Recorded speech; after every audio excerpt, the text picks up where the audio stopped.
say, it's hard for young people now because they're hooked. They're addicted. If you don't think you're addicted, and I'm talking about anyone, from the highest to the lowest, if you don't think you're addicted, then see if you can turn it off for a week. It got quiet in here, didn't it? Didn't it get real quiet? It's a tool, so we should use it. God has blessed us with free will. Now it's free will magnified, free will on steroids. You're free to go in any direction you want. It will allow you, and it's not the enemy. It's just a reflection of our own free will. And we all want to be liked. But now we want to be liked by 16 million.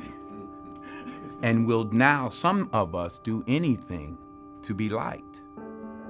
We used to do anything to be liked, but it was by the person in front of you. Now it's to be liked by 16 million people that you don't know. We have to ask ourselves, what is the long-term, if not the short-term effect of too much information?